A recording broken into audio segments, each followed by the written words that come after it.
Je voudrais d'abord, avant de prononcer le discours, vous remercier encore pour déjà d'être là. Vous remercier d'avoir sacrifié votre week-end pour ce séminaire institutionnel ô combien important.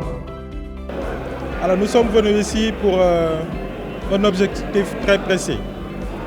C'est avoir une année 2026 d'impact, une année d'action, une année de réalisation, une année de résultats au bénéfice de l'État, mais également des Sénégalais de manière générale.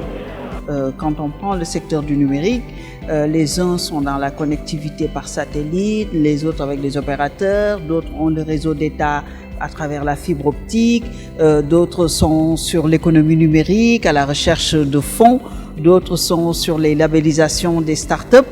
Donc tout ça, quand on est ensemble et qu'on regarde les feuilles de route, ça nous met en tête une politique cohérente où tous les acteurs sont là et ça nous permet de valoriser quand même le secteur du numérique. On s'est engagé devant le ministre sur un certain nombre d'objectifs que nous comptons atteindre pour le premier trimestre.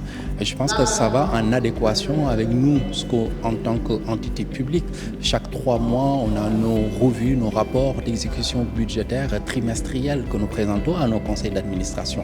Et c'est sur la base d'un budget et des engagements aussi pris avec le conseil d'administration.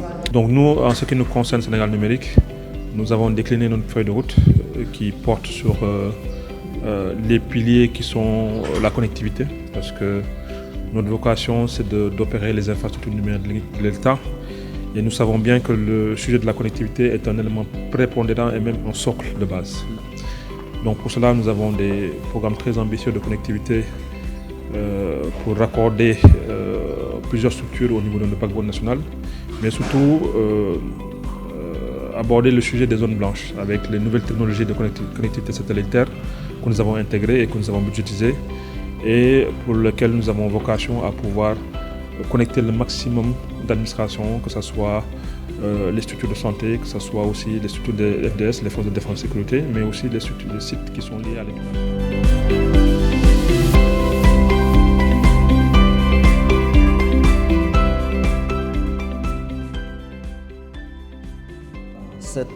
Cet exercice qui est habituellement mené par les équipes du ministère a toute son importance, mais aujourd'hui, cette année, la particularité c'est d'avoir associé les hauts responsables des structures sous tutelle et rattachées pour leur permettre de participer activement à l'élaboration de cette feuille de route 2026.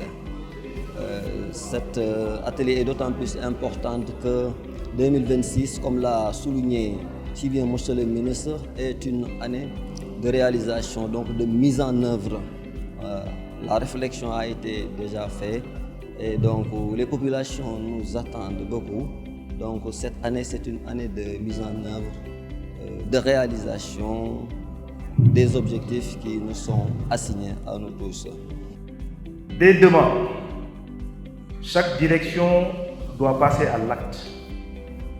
Chaque responsable doit réunir son équipe et chaque projet prioritaire doit entrer en phase opérationnelle. Je serai exigeant personnellement et directement et la Delivery Unit sera sur le terrain en temps réel. Reporting se fera de manière régulière, transparente et sans complaisance. Et les écarts seront corrigés immédiatement et les performances valorisées, mais également les manquements sanctionnés. Nous avons désormais la feuille de route, les priorités, les financements, les outils et les engagements. Nous n'avons plus aucune excuse. L'histoire ne retiendra pas nos PowerPoints ni nos discours. Elle retiendra ce que nous aurons livré au Sénégal. Je remercie encore une fois chacun d'entre vous pour votre engagement, votre franchise et votre sens de l'État. Je remercie les consultants qui nous ont accompagnés lors de ce séminaire institutionnel, mais également le ministère des Finances et du Budget, le ministère de l'Économie, de la Coopération, le BOM, le BOX et la GIZ pour leur appui sans faille.